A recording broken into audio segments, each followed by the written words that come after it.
நக்மா இருக்காங்கல்ல, அவங்களுக்கு வந்து இன்ஃபர்மேஷன் கிடைச்சிருது. போற வழியில வந்து ஆப்போசிட்லயே டிராபிக் போலீஸா அஜித் வராரு.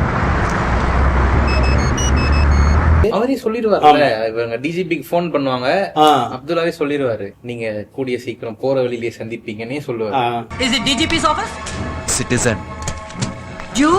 அதிர்ச்சிக்குள்ளாக்கிக்கிட்டே இருக்காரு. இப்ப வந்து நக்மா வந்து அதிர்ச்சியிலேயே வேகமா வராங்க. அதிர்ச்சியிலேயே நாயரை கூப்பிட்டு, நாயர் கிளவுஸ் போட்டு இதெல்லாம் நம்ம ஆபீஸ்க்கு தூக்கிட்டு போங்க, எல்லாத்தையுமே தூக்கி கான்ஃபிஸ்கேட் பண்றாங்க. அவன் எவ்வளவு பெரிய மேட்டர் பண்ணிட்டு இருக்கான்.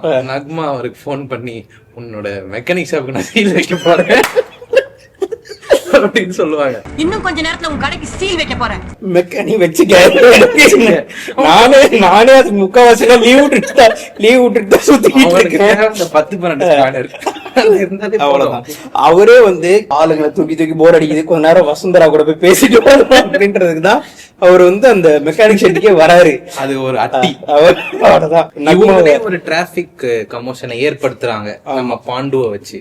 ஆமா, எதுக்கு இந்த கமோஷன் எதுக்கு அப்படின்னா, ஒண்ணு இல்ல, தேர்ட் க்ளூவை விட்டுட்டு போறதுக்கு. அதுவும் இல்லாம தனக்கு பயம் இல்லன்றதையும் காமிக்கிறதுக்கு. ஏன்னா இவருக்கு மாட்டிக்கிறதுமே அவர் பிளான் தானே. ஆமா, அவங்க வந்து செகண்ட் க்ளூவை கையில வச்சிட்டு இருக்கும் போது அது தெரியாம கீழே போட்டுறாங்க. டிராபிக் போலீஸான அஜித் குமார் வந்து அதை எடுத்து அவங்க கிட்ட கொடுக்குறாரு, மாத்தி கொடுத்துட்டு போறாரு.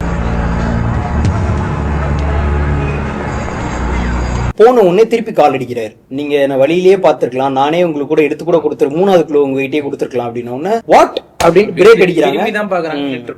அந்த ஏரியா இருக்குல்ல, அந்த மசூதி ஏரியா, அங்க இருக்கவங்க கிட்ட எல்லாம் வந்து போய் விசாரிக்கும் போது தங்கமான மனுஷன் பேசுறாங்க.